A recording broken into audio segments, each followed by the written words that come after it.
I will be forever the myth. You're the king of kings, huh? There's always a pecking order. The little peckers never mess with the big peckers. So I'm a rooster, and he's a chicken, so to speak.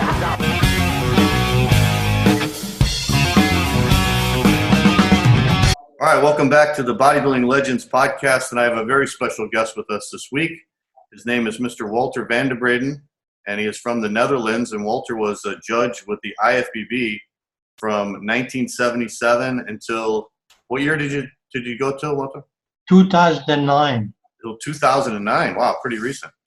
It's about 32 years. Yeah. Well, welcome to the show. I'm glad we could finally talk, Walter. I've seen your name on the score sheets on many of these old Mr. Olympia contests. Yes.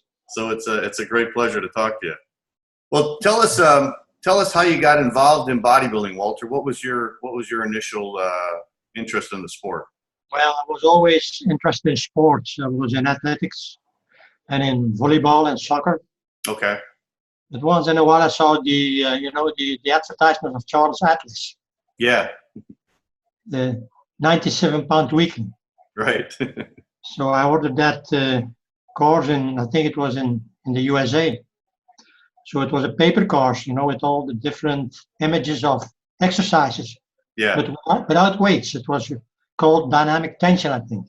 Mm-hmm. So that's how I started to get involved in bodybuilding. I went to some shows in Belgium. Okay. And at the age of 17, I asked my father to drive me to Germany, because I saw a German magazine in which he said there would be an IFBB competition in Germany. Okay. But during those days, no highways, small roads. But my father was prepared to take me over to Germany with his brother. Uh-huh. So we drove all the way through the small roads to Germany, about 10 hours, I think. Wow. I attended the show there and went back the same night. Wow. To be back at home at early in the morning at Monday to go to high school. Wow. What was the show? What was the contest? Well, it was IFBB. It was organized by a man called Erich Bartel. But that's all I know. And there was a French guy who won the show. But that's all I remember. The year after, I saw an advertisement, the first IFBB show in London. So then I went over to London. And that contest was won by Al Gindi. He was a heavyweight bodybuilder from Egypt, Cairo. Okay. Later, he became the president of the Egyptian Bodybuilding Federation. Yeah, I remember his name. Al Gindi, yes. So I think maybe during that time, maybe also Josh Eiferman was coming over. Okay. So What year was this, Walter? No, my God, when year was that? It was 1970, I think, something like that. Okay. All right. Cool. So yes, I think something like that, yes. During that time, so we had a boat from Belgium to London. So we took the boat with a couple of friends. And after that, I realized there was a bodybuilding competition in London each year called the NABA Universe. Yeah. So since that time, I went to the NABA Universe each year, because at that moment there was not much IFBB competition in Europe. Yeah. So I met the first international bodybuilders from the USA, like Boyd Coe, like Colombo, Bill Pearl, Chester Yorton. Yeah. All these guys, Larry Scott, he didn't compete, he gave a guest posing. Okay. So slowly I got involved in the bodybuilding scene. And the Weider company had an office in Soho in London. Okay. So that's where I ordered my first barbell set. Oh, really? Okay. Because the ones we used were made of concrete at our home. There were no weights available at that time. Right. At that time, you couldn't just go to a sporting goods store and buy some weights, right? Yeah, no, there was nothing. We made our own bench, made from wood. Yeah. And that's we started the bodybuilding lifestyle. And at the same time, I was studying physiotherapy and manual therapy in Holland. So that was my main job. Okay. Bodybuilding was just a hobby. So you were a physical therapist for your occupation. Yeah, and manual therapy, and later I went to Shanghai for studying acupuncture. Okay. And later on, I went to orthomolecular medicine. And that was very interesting to me, because then I realized what you can do with food, the right supplements, to stimulate your results of training, but also to improve your health. Yeah. Yeah, that had to be groundbreaking back then, because nobody was really studying nutrition back then, right? Yeah. So I then started to realize how important nutrition is to stay healthy, but also if you want to improve your sports activities, especially for bodybuilding, was important. Okay. So slowly I got more and more involved in the scientific way of training, nutrition, and staying healthy. Okay. What was that, the first NABA Mr. Universe you saw? What year was that? Do you remember? Well, I think that was about 1970, something like that. Okay. So 70 was the one that Arnold won? Was that the one? Or was it the one Bill Pearl won? It was before. I can't remember the winners anymore. Yeah, because yeah. Too long ago, but I remember Reg Park, who became a very good friend of mine. Okay. I went to London, I spoke to him, and later he invited me to come over to South Africa. Really? Wow. With the IFBB, we had the first Junior World Championships in South Africa in Margate. So I went with my wife and with the Dutch team to Margate and to Durban. Uh-huh. So I spent the whole week with Reg Park and Marion, his wife. Wow. And John. Yeah. His son, and Jeunesse, his daughter. What was that like? Reg was a great person. My God, he was fantastic. Yeah, yeah. But also very motivated. Not an easygoing person. Oh, really? Really? But he was, my God, he looked strong and he looked so healthy. Yeah, yeah. Just I went to the NABA Universe in London. I saw a guy walking on the street with a female. I said, hey, that's Reg. Yeah, Reg Park. Beautiful tan, colored from the South African sun. Yeah. I thought, Reg, I still have that picture with my wife together. And then you can see this man looks healthy and strong together. Yeah, yeah. Just wearing normal clothes, no training suits, nothing like that. Yeah. That's what I like. That's what I liked about the old time bodybuilders. When you look at pictures of them, like Steve Reeves and Reg Park and Sergio Oliva, they look so great in clothes, you know. Sure. And then many years, you call Steve Reeves many years later, because I saw his movies in Holland and I loved them, Hercules Unchained and things like that. Yeah. So I was invited by Diana Bennett, who was a friend of Arnold, to come over to London to celebrate Steve Reeves, because what he had done in the past. So I bought a ticket with my wife and flew to London. And there was Steve Reeves sitting with his wife. And I talked to him, I gave him a pair of wooden shoes, took some pictures, but then I realized that Steve was quite a tall and big man. Yeah. He was not a small guy. Right. If you look at the pictures of Steve Reeves, you see a very symmetrical bodybuilder. But if you met him in real, he had these huge hands. Really? Big feet, a little bit similar to Arnold, you know? Yeah, yeah. So then, of course, that was maybe around his 70s, I think, late 60s. Okay. But he was a very interesting person to speak to, and I was happy to meet him. Was he a really nice guy?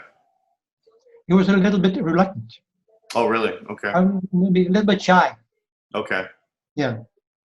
But I asked the other guys from England who knew him from the time he was competing, and he was always that way of behaving. That was his personality, yeah. Yeah, so he was not the man, you know, I'm here, I'm not going to tell you what to do. No, he was a little bit shy. Right. Yeah. That's interesting. When did you meet Bill Pearl for the first time? Bill Pearl I met for the first time in Belgium. Okay. And I knew Julian Blommaert, the Belgian president of the IFBB. Yeah. He said I should like Bill Pearl took him over to Holland to guest posing. So we arranged that. So Bill came to Belgium, I think, yes, and then he came over with his wife to my home in Holland. And he stayed with me in my home for about 2 or 3 days. Bill Pearl, a real gentleman. Yeah. My God, fantastic personality. Yeah. And always interested to talk to other people. And when he arrived in Holland, he told me, Walter, I want to see the Dutch mills. I never seen them before. Yeah, right. So we went near Amsterdam and see all the typical Dutch way of life, and he loved that very much with his wife, Judy, I think. Her name is Judy. Yes. Judy, yeah, you're right. So he did a fantastic guest posing in Holland. So he was a real strong man. Did you see him work out, Walter? Yeah, and he gave me his book, you know, I think Pearls of the Universe, I think it's called. Okay. One of the, yeah. I still have it here in my room. Yeah, the real big one, right? Yeah, a very big one, and he gave me that as a present. I was very happy. And later on, we invited Zane with his wife, Christine. Okay. They also came over to my house a few days and do guest posing in Holland. And the other one we had was Boyer Co. Boyer Co. Okay. Always at my home a few days, and then went over to Holland near Amsterdam. Okay. For the guest posing. And we also had Mike Menser. Really? Wow. What year was that? I'd have to check my calendar. Your records. Yes, we went with Mike to University of Nijmegen because I knew the professor, the teacher of the University Medical School. Okay. Said, maybe you want to have a check on Mike Menser. He is the almost world champion bodybuilder. Almost. Said you want to have a look at him. So I asked Mike, you want to join me to the University of Nijmegen to do some physical tests with you? Huh. And we did some kind of medical test on him, like how the power in his back and the power in his legs.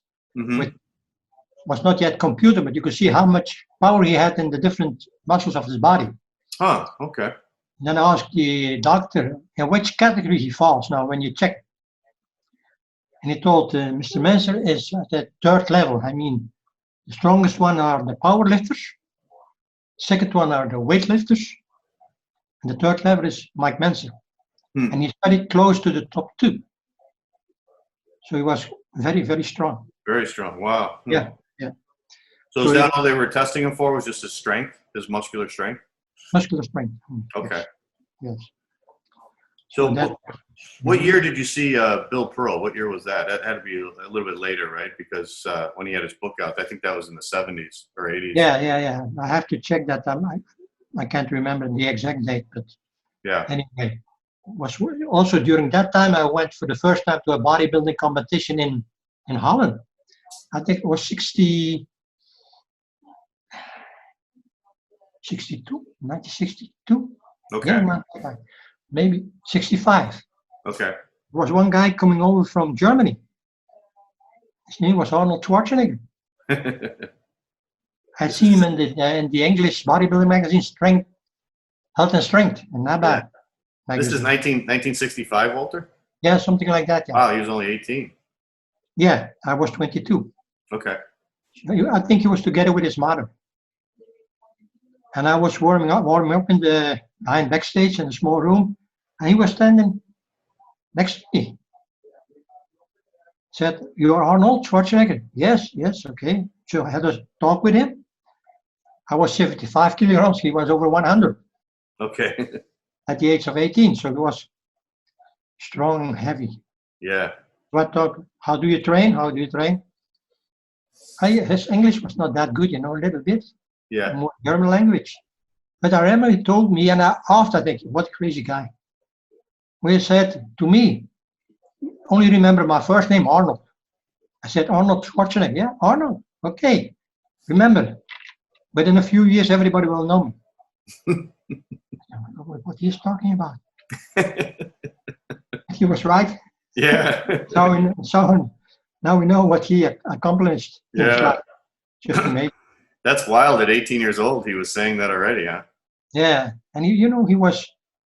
I know when he left to America, He was still, many times he was in Belgium for guest posing with Julian Blommaert. Yeah. So many times I went over there, but he left to the USA without any money. So that's, it's just, but he had a strong power and the strong will to succeed. Yeah. Yeah. He still has that. Yeah, he does. Yeah. Kind of attitude to be successful. Now you became pretty good friends with Arnold over the years, right? Well, we had a regular in touch with him. Yes. Okay. Yeah. I sent him a pair of wooden shoes when he was elected as the governor of California. Oh, did you really? No kidding. He wrote me back a letter. Uh-huh. I said, "Thank you, Walter. I need this wooden shoe. I need those wooden shoes, you know, to clear the politics in California." Oh, that's funny. So, and then I sent him a bunch of flowers after his second heart operation, together with Hans Bender from Holland. Hans Bender is a German guy to train with Arnold, but he's in touch with me on a regular basis. He was a photographer within the IFBB.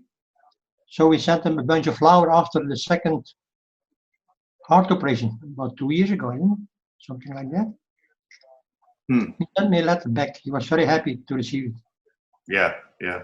Because the surgery something went wrong at the very beginning. Yeah, they weren't planning on doing open heart surgery, I guess, and then they had some problems, so they had to open him up and do open heart surgery. Yes, he was very lucky to survive. Yeah, yeah, it was. Yeah, yeah. We were all worried about him when that happened. I remember. Yes. So when you saw, like, let me take it back to some of those guys you saw training. You said Bill Pearl was very strong. Like, what kind of things was he doing in the gym? Do you remember?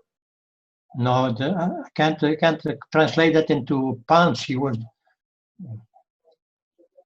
I don't know, but he was so strong. It's all natural. These guys looked powerful. It was not huge mass, but it was very, very.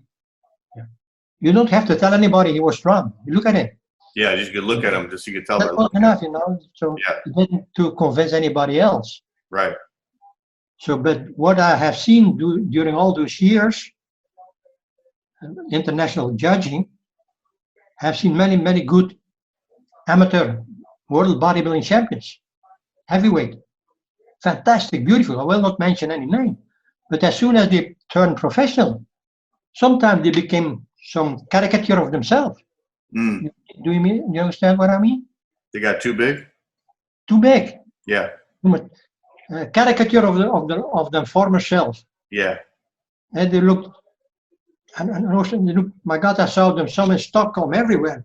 They were like a statue. Yeah. Yeah. Everybody appreciated. Everyone loved it. But then they turned into pro, and then lost all their body symmetry. Too much mass. Too much muscular definition. Yeah. So I think that's a pity a little bit. Yeah.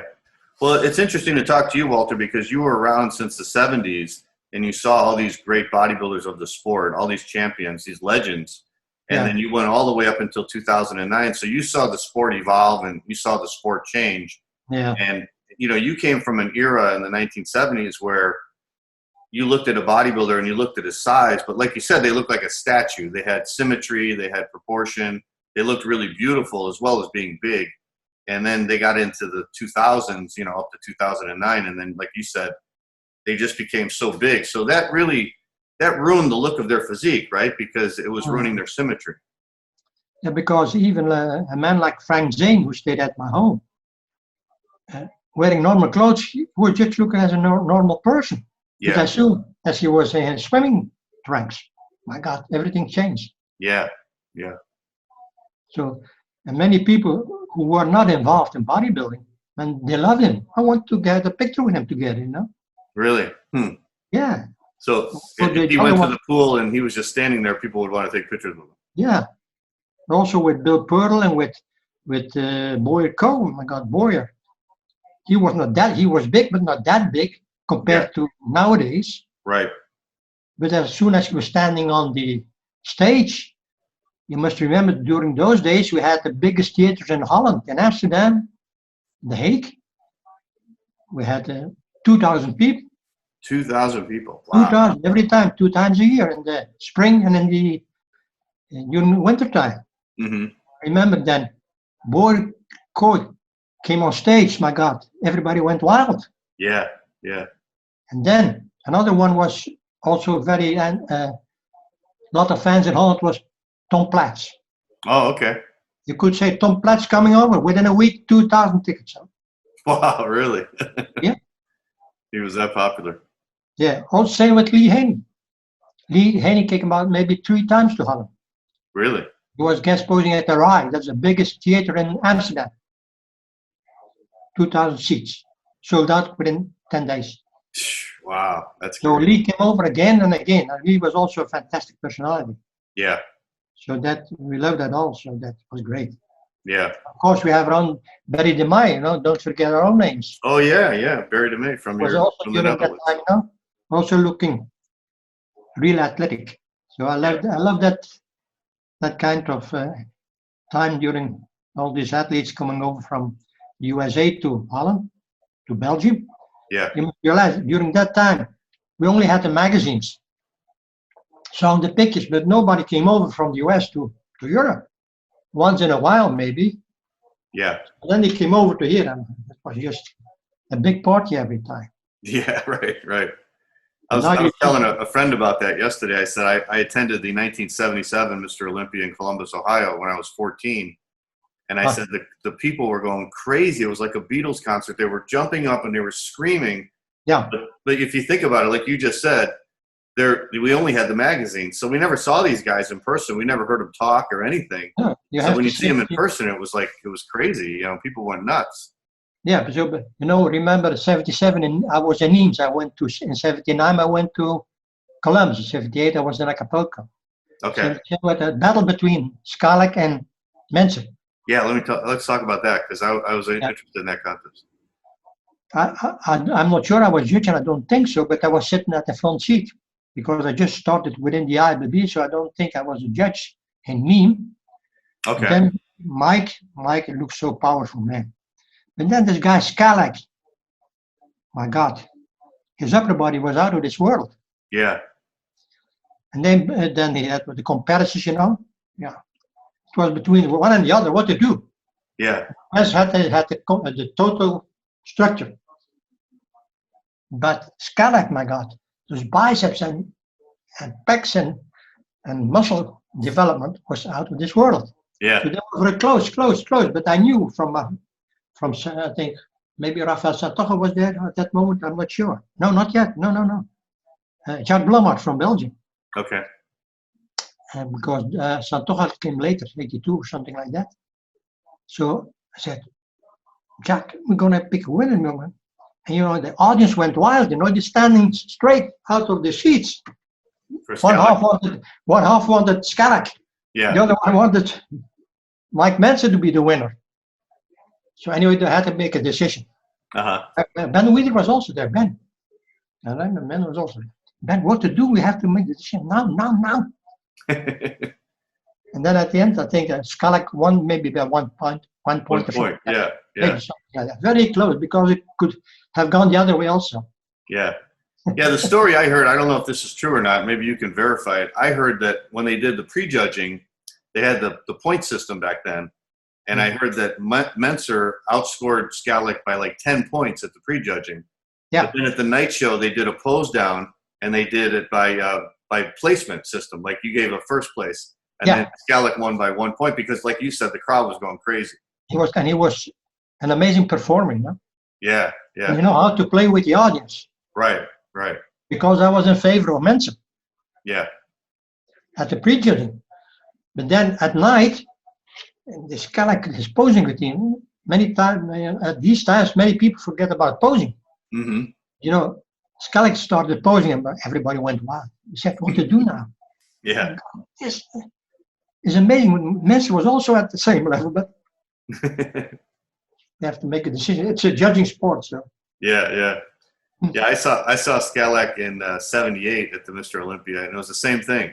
The crowd was going crazy. People were standing up, you know, when he posed because he was he had that spectacular upper body, like you said. You know, I think people really love that. Yeah.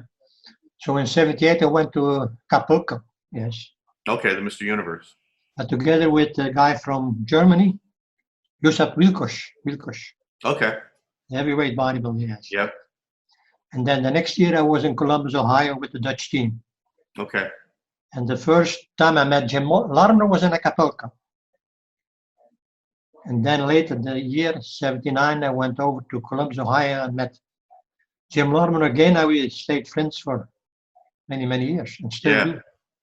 So the 1978 Mr. Universe in Acapulco, that was the one Mike Mentzer scored 300 points. Yeah.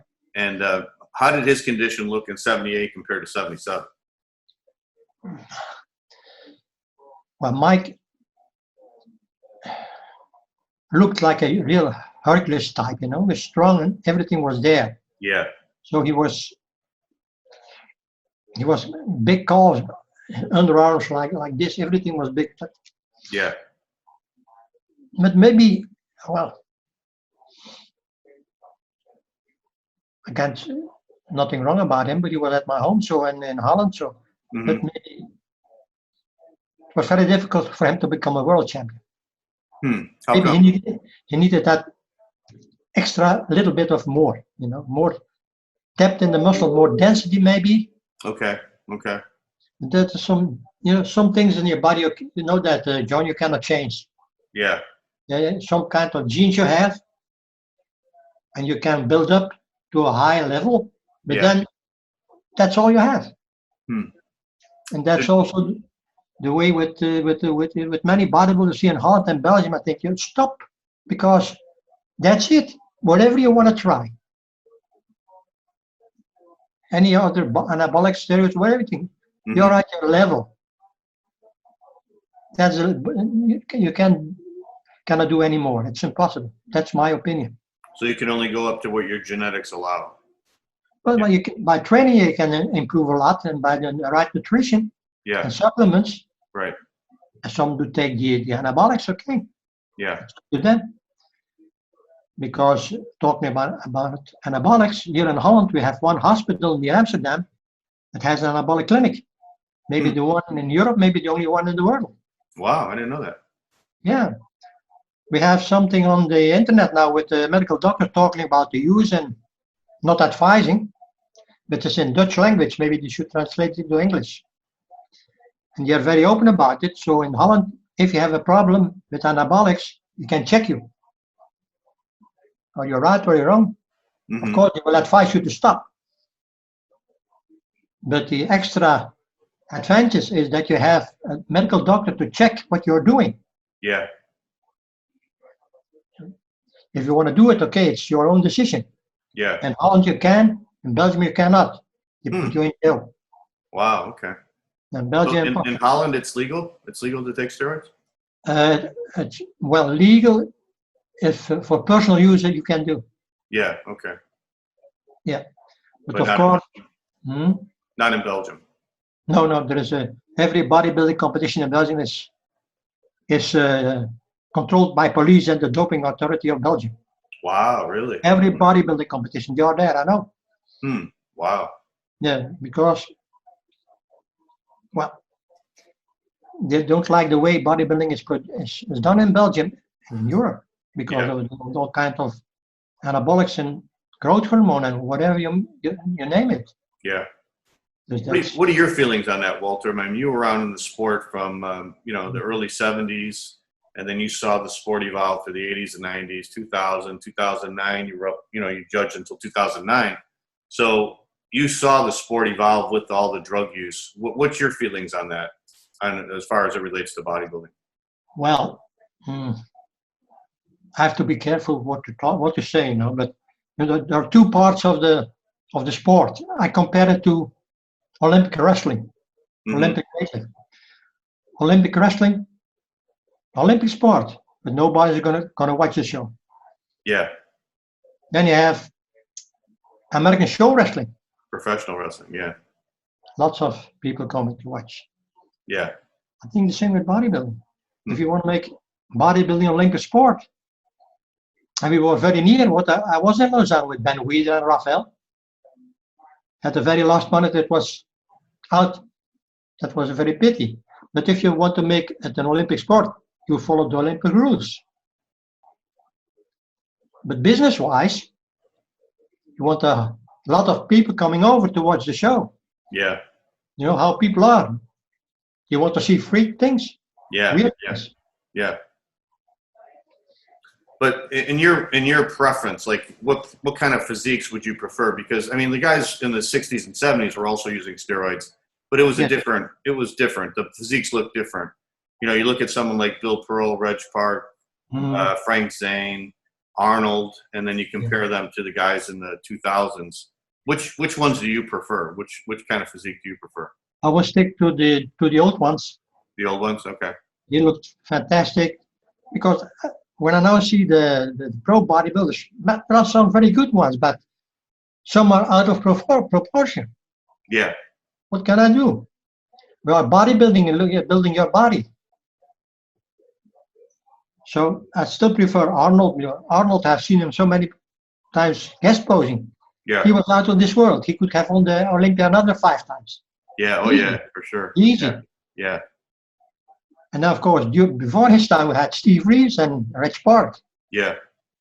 And then later on, we had, of course, Dorian Yates and Lee Haney. Yeah. Frank Zane. But if I would have to make a choice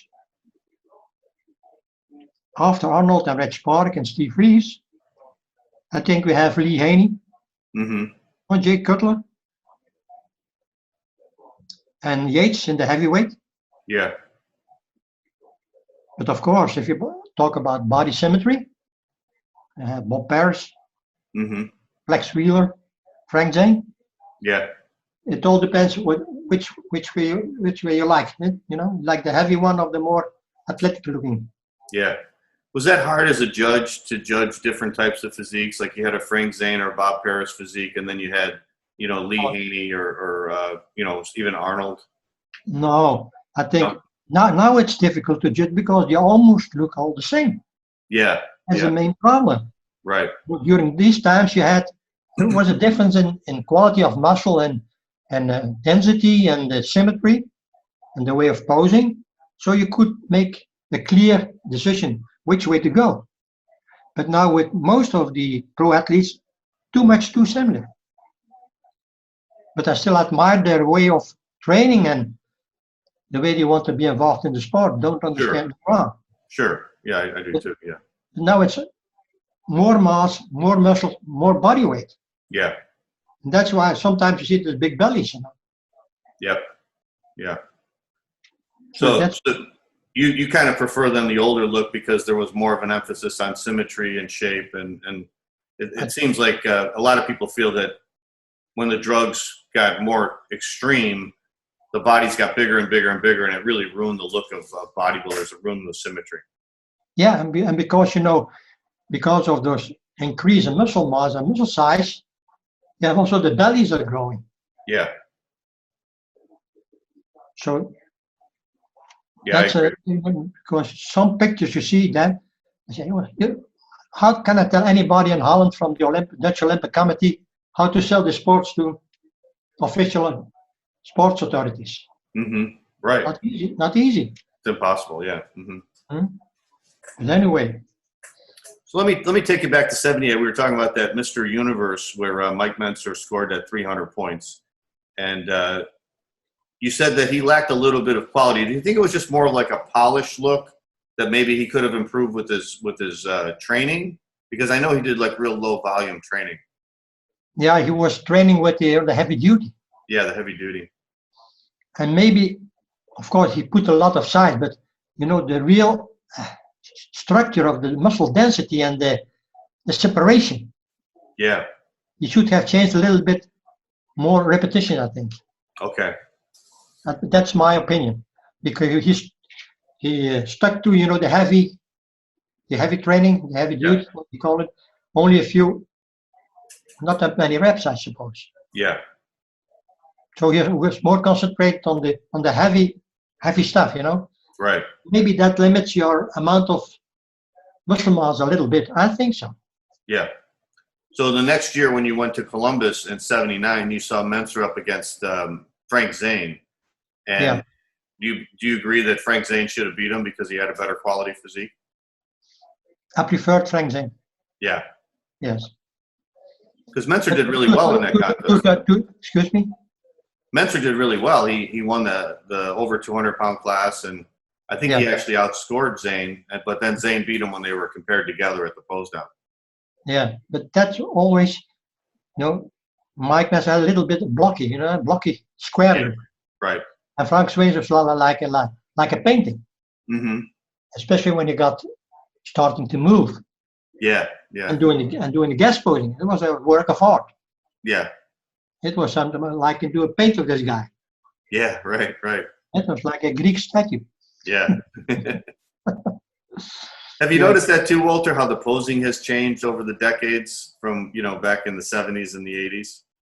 Yes, I remember one of the best posing guys. There was the guy from Egypt, Mohamed Makawi. Yeah, Makawi, yeah. My God. And also the other guy from New York, the small lightweight, I forgot his name. And Labrada was good. Yes. So they were fantastic, but Labrada was fantastic in his posing, but Makaway, if you can have a look at his posing at the internet. Yeah. And he walked on stage like, yeah, man, who's going to beat me? Right. Chin high. Yeah. Abdominals, shoulders, yeah. legs. Yeah. Here am I. Who want to beat me? That kind of attitude. Right. Right. They came downstage, same attitude. Mm-hmm. I think he later moved to Toronto, I think, to Canada. To Canada, right. Yeah, and that's where he was working. Yeah, asked Ben Weeder to help him with the visa. Mm-hmm. Because he preferred to live in Canada. And I think he still there is. I think he still is there, yeah. So tell me about when you saw Arnold. You saw Arnold at his best. What kind of impact did Arnold make when he was on the posing stage? The man for his age, and 18, 19, 20 years old, he was so huge, especially the chest, his enormous bone structure. It was just amazing. It was only a little bit of warming up and it was there. I remember I was warming up a little bit, 20, 25 minutes, didn't much increase in muscle size. It was warming up 10 minutes. And that was like, wow. Wow, yeah. Just blew up. Yeah, very easy for him. So, And Arnold had that charisma on stage too, right? Like scale acted when he got up there.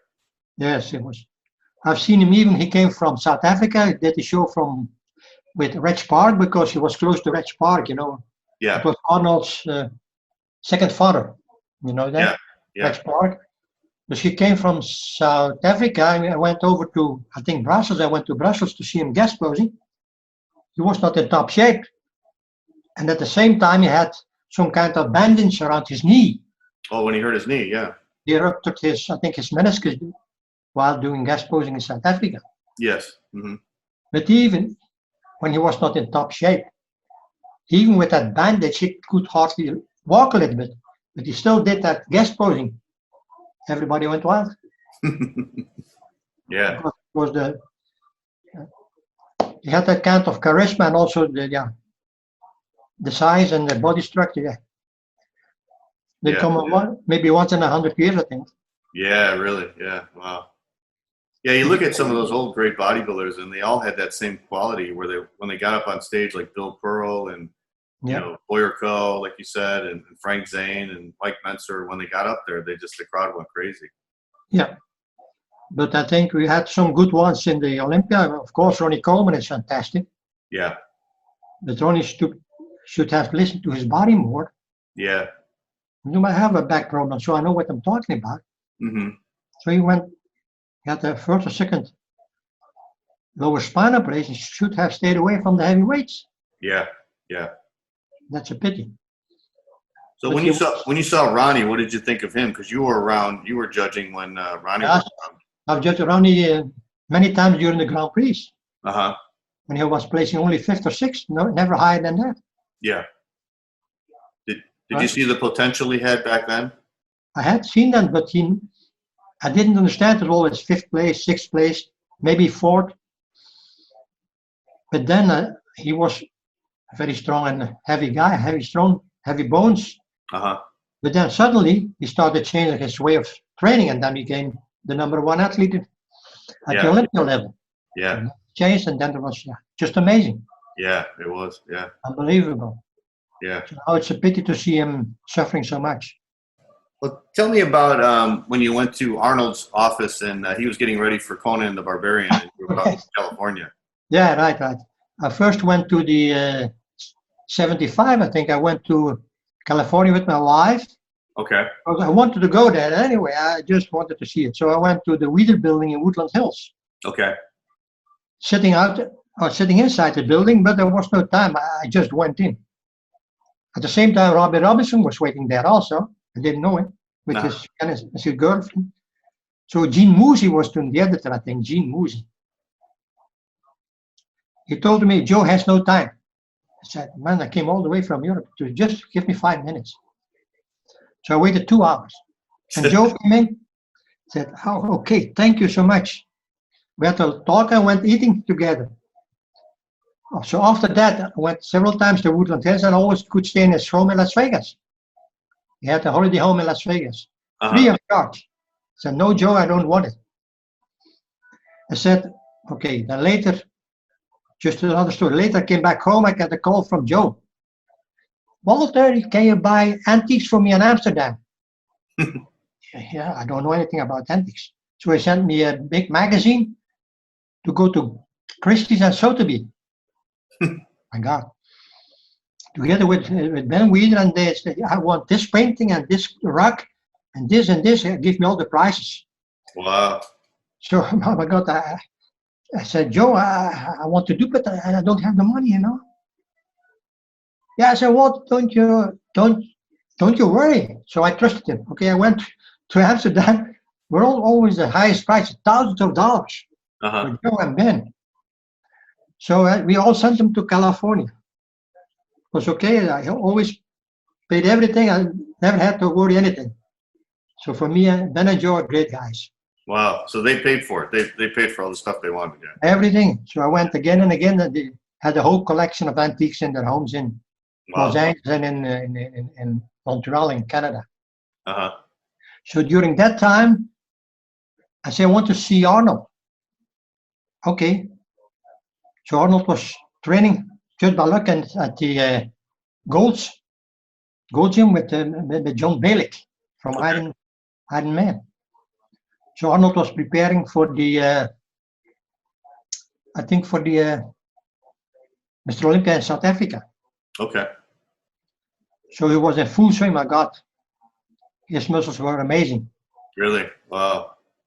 So maybe a few years later, I went back to California, rang at his office, didn't make any appointment. So his secretary came down. I said, can I talk to Arnold with my wife? Ask him. Oh, well, yeah, go upstairs.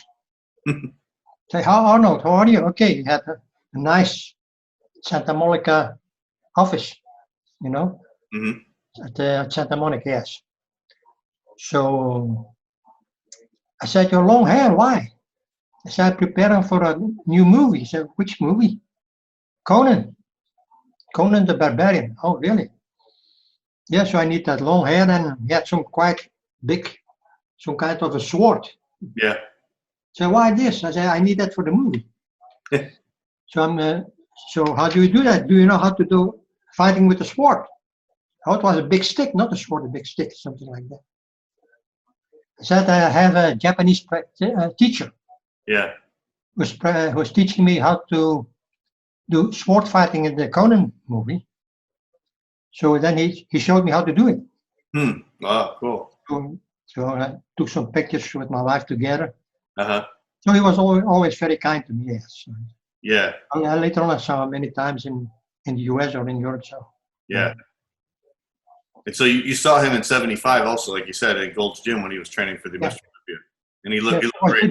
Just by luck. So Joe, the secretary of Joe, Annalise, said, Annalise, maybe you can give a call because I never went to Los Angeles. I had a car to drive, but I didn't know how to drive. Yeah. So they took a taxi. Right. So they brought me to the Gold Gym. And he was training there at that moment, so with John Bailey. Yeah. He was lucky, and with some other guys, with the family member of Reg Park family in South Africa, Isaacs. Okay.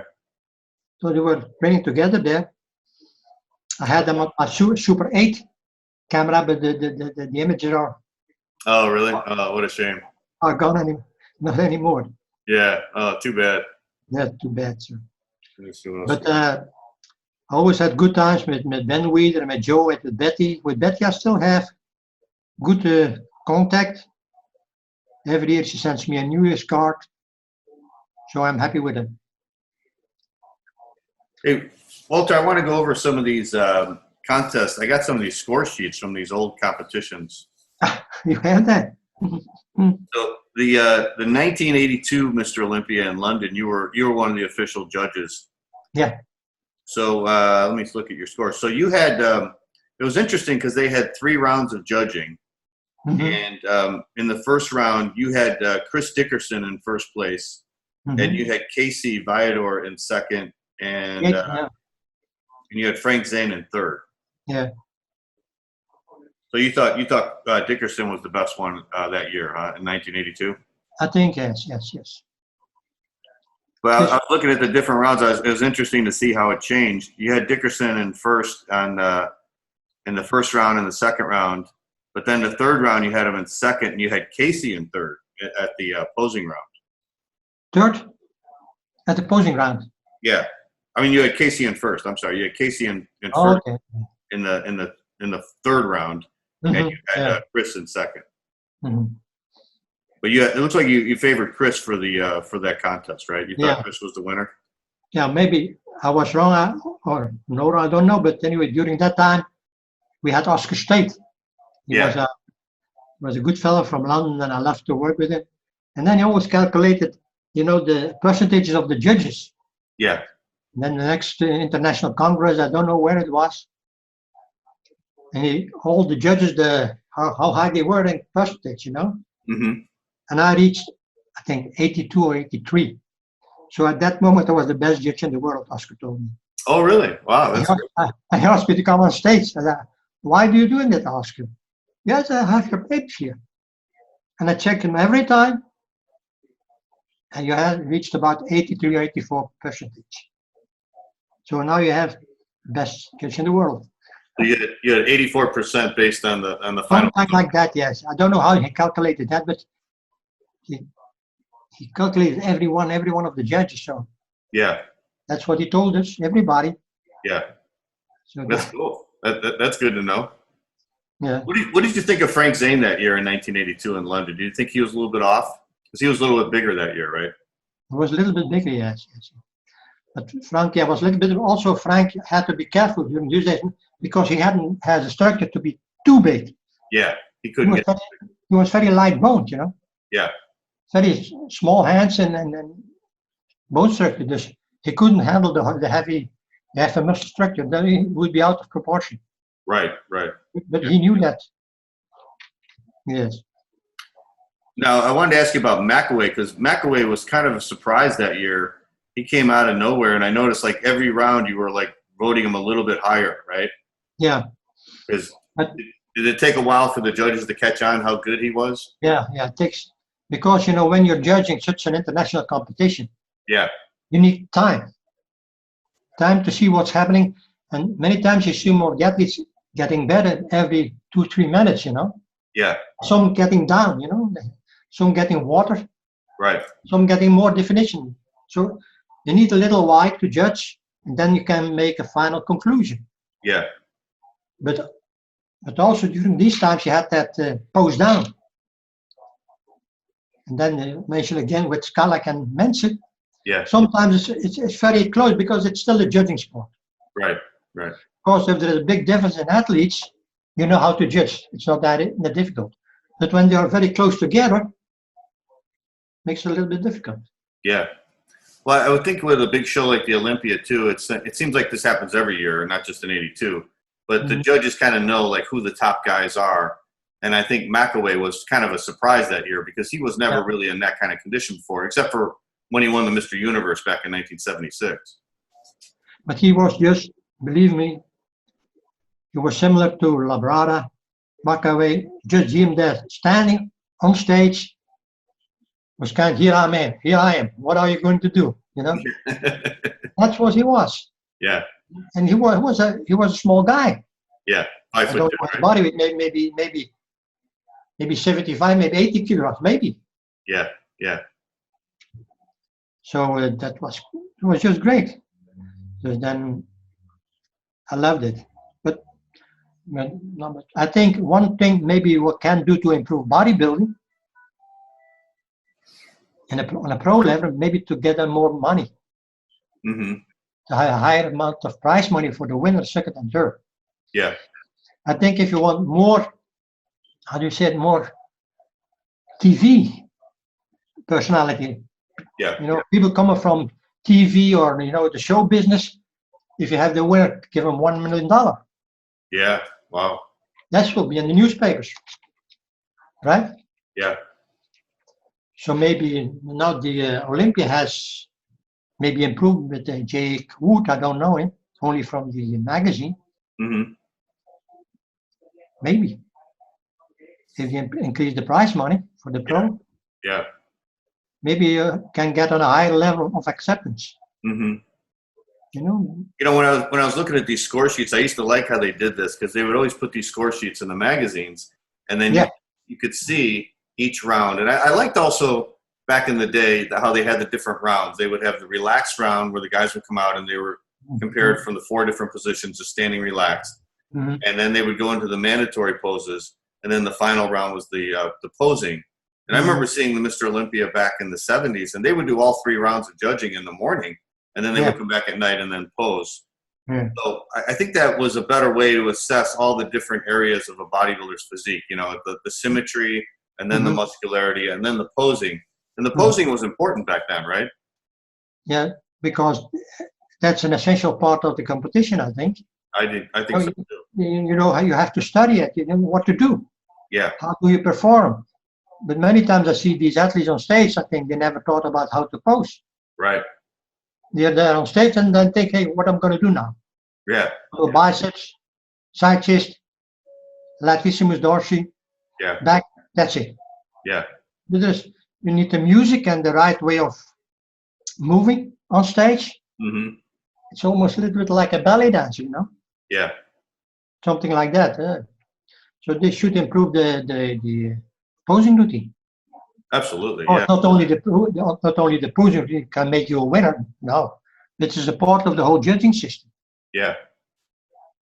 And maybe it can make just a difference between they together. have a whole round of judging where they're judging it and they're counting those scores where it's just symmetry. I would think, you know, the bodybuilders would focus more on symmetry, having that smaller waistline. Yeah. I would think that that's something that they would concentrate on, because if they're going to be judged on that and those scores are going to count, you know. But you need to practice it. Yeah. Yeah, you need to have experience. So as soon as you get on stage for the posing routine, your music is starting, and there you go. Yeah. Yeah. No hesitating. Yeah, look at the scores of McAway in 82. I would think he would do better each round, right? Because when he's standing relaxed, he's a smaller guy, so maybe people weren't expecting him to do that well. And then you get to the posing round, he hits the poses, and then his muscularity comes out. But then by the time you get to the posing round, he really shines there, right? Everything changes when he starts posing. Yeah, right. Because right after that contest, he was winning Grand Prix shows, and then next year he was in second place to Samir. So his career really took off after that. Yeah, Samir was also very good. Samir Banu. Yeah. He was a winner in Munich, I don't know. Yeah, the next year in 83, yeah. You were judging in Munich, the competition, yes. Yeah. He was also in great shape, also looking very natural. Yeah, I looked at the score sheets from that. You had him in first place, so that was Yeah. Oh, I forgot all these papers. You have it. Yeah, I got them right in front of me. I cannot lie anymore. Right. It's all on paper now. What did you think of Lee Haney when he first came along in 1983? I think Lee Haney won in Belgium, isn't it? Well, he won in New York, but in the World Champions. Munich, he was in third place. No, the World Champions. Lee won in Belgium. Oh, yes. I'm sorry, you're right. Yeah. I was in Belgium with him. I don't know. He was great. Yeah. He was amazing in Belgium. I think Bruges, I think he was there. he came there, nobody knew him. Yeah. And then he was standing there. My God, he was fantastic. Yeah. He was very powerful, but also very athletic because he's a tall guy, you know. Yeah. So I appreciate him very much. He had that small waist too. Yeah, he has that, yes. Yeah. So when we invited Lee to Holland, full house, always. Uh-huh. And he's a very easy guy to get along with. Yes, yes, yeah. And He's a real gentleman. he talks to everybody, has time.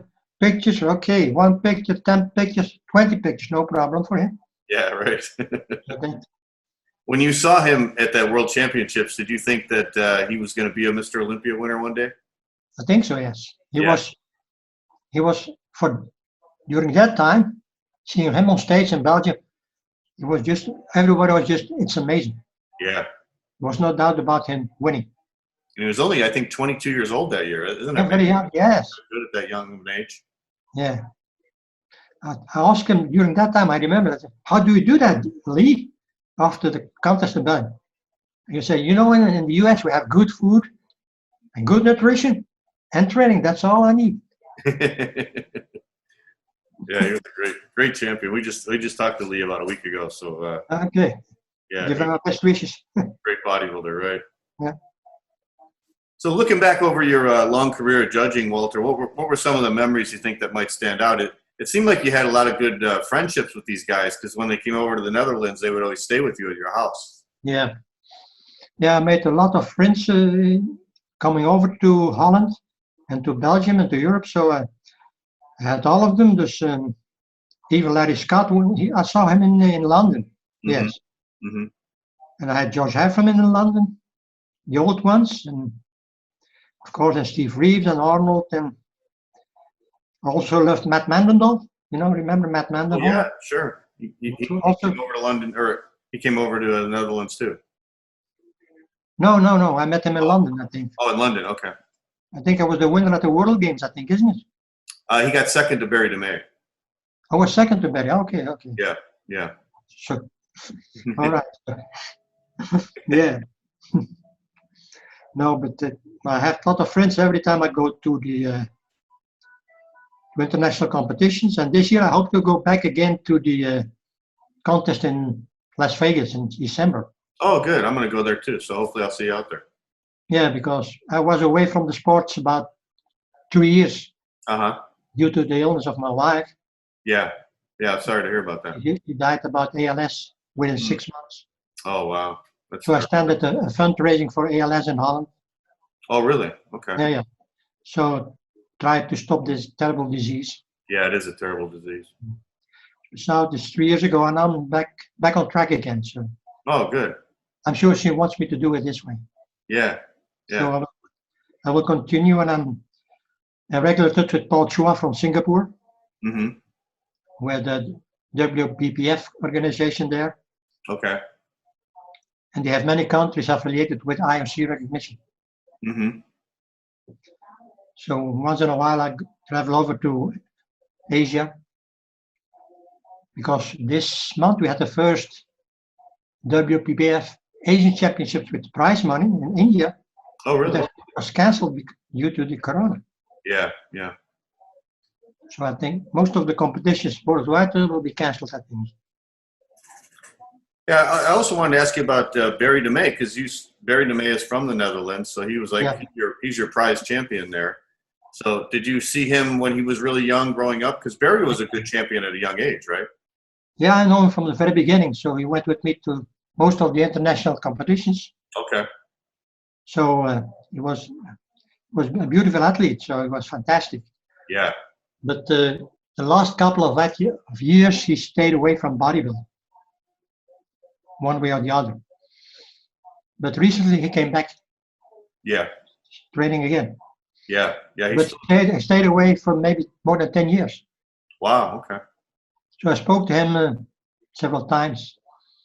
But there was a certain moment he didn't want to be involved anymore. Okay. And now he's back.